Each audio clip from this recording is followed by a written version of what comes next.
अस्सलाम वालेकुम, मेरा नाम मुदस्सिर मसूद है और मेरा रजिस्ट्रेशन नंबर 21T60 है। तो आज हमने जो लैब करनी है वो डीएसपी की लैब नंबर 3 है, जिसमें हमने representation of unit impulse, unit step, exponentials, इन चीज़ों को देखना है। तो इस लैब का जो ऑब्जेक्टिव है उसमें ये है कि the objective of this lab is to representation of unit impulse function and unit step function. हमने मैटलैब में यूनिट इम्पल्स फंक्शन और यूनिट स्टेप फंक्शन को रिप्रेजेंट करना है। उसके बाद unit step function using unit impulse sequence, हमने unit step function बनाना है इम्पल्स सीक्वेंस को यूज़ करके। उसके बाद हमने making any arbitrary signal out of deltas, यानी कि हमने टाइम शिफ्टिंग और टाइम स्केलिंग वगैरह को यूज़ करके आर्बिट्रेरी सिग्नल्स को जनरेट करना है मैटलैब में।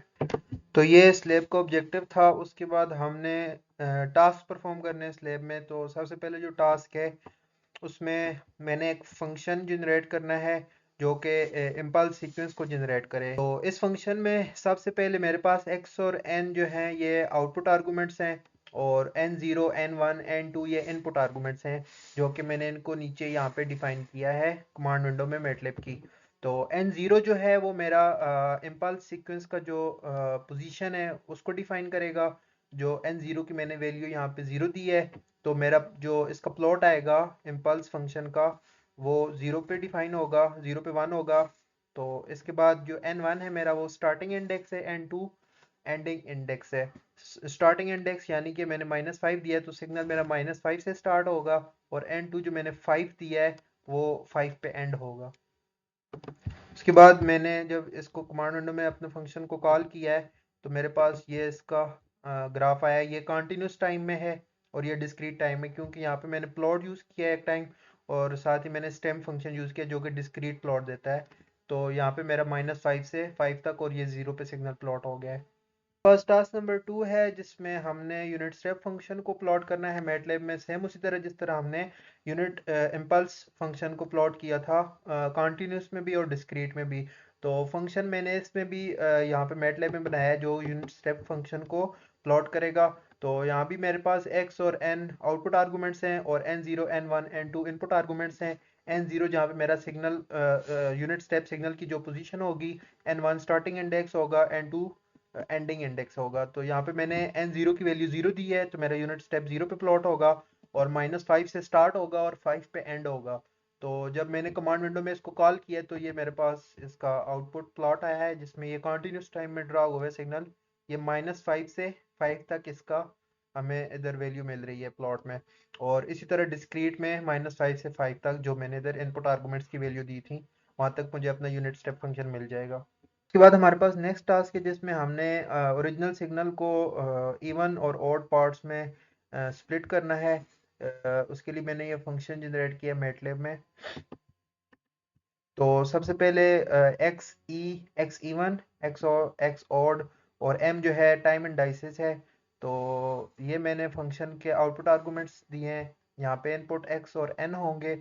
तो ये फंक्शन सबसे पहले मेरा इफ कंडीशन में चेक करेगा कि जो मेरा एक्स है वो रियल है कि नहीं। अगर रियल नहीं होगा तो वो एरर थ्रो कर देगा। उसके बाद जब मैंने यहाँ पे कमांड विंडो में इस फंक्शन को कॉल किया है तो मेरे पास इसकी ये आउटपुट आई है। ये मेरे पास ओरिजिनल सिग्नल था 0 से 4 तक। मेरे पास इवन पार्ट आया है। इवन पार्ट जो होता है वो mirror image about Y axis होता है। तो ये मेरे पास इवन पार्ट आ गया ओरिजिनल सिग्नल में से, और odd part mirror image about x axis होता है, तो ये मेरे पास ऑड पार्ट आ गया है इस सिग्नल का। उसके बाद हमारे स्लैब का लास्ट टास्क है जिसमें कहा गया है कि impulse train can be used for sampling of continuous time signal. तो इसमें क्या करना है कि हमने कोसाइन सिग्नल को यूज़ किया है और वो कंटिन्यूस है सीटी सिग्नल। फिर उसको हमने प्लॉट किया, लेकिन हमने ऐसी लॉजिक बनानी है कि इसमें जो सिग्नल है वो कंटिन्यूस भी हो और डिस्क्रीट में भी आए। इस सिग्नल को हमने डिस्क्रीट करना है, कंपैरिजन करना है। तो उसके लिए मैंने मैटलैब में ये चीज़ की है कि टाइम जो मेरा टाइम वेक्टर 30 उसको उसी तरह डिफाइन किया है जो कंटिन्यूस टाइम में मेरे पास था गिवन। और ये मैंने फ्रीक्वेंसी सेट की है कोसाइन सिग्नल की 1 पे। उसके बाद मेरे पास जो सीटी सिग्नल था कंटिन्यूस टाइम सिग्नल गिवन जो था वो कोसाइन वही है। उसके बाद मैंने इसमें सैम्पलिंग पैरामीटर्स को डिफाइन किया है जिसमें सैम्पलिंग फ्रीक्वेंसी मैंने 100 सेट की है। सैम्पलिंग पीरियड मैंने जो होता है 1/fs हो जाएगा। वो इसको कैलकुलेट कर लेगा। उसके बाद मैंने डिस्क्रीट के लिए यहाँ पे dt सिग्नल जनरेट किया है कॉस का, जो कि ct सिग्नल का डिस्क्रीट वेरिएंट होगा, उसके डिस्क्रीट पॉइंट्स पे उसको प्लॉट करेगा। उसके बाद मैंने इनको प्लॉट किया है कॉन्टीन्यूस टाइम और डिस्क्रीट टाइम के लिए, कंपैरिजन के लिए एक फिगर में। तो यहाँ पे मेरे पास इसका प्लॉट आ गया है। ये कॉन्टीन्यूस टाइम सिग्नल है जो कि 0 से 2 तक डिफाइन है, कोसाइन सिग्नल है। और यहाँ लास्ट पे इसका डिस्क्रीट वेरिएंट आ गया है इस सिग्नल का, कॉन्टीन्यूस टाइम सिग्नल का, जो कि सैंपल हुआ है डिस्क्रीट वैल्यूज पे। Thank you.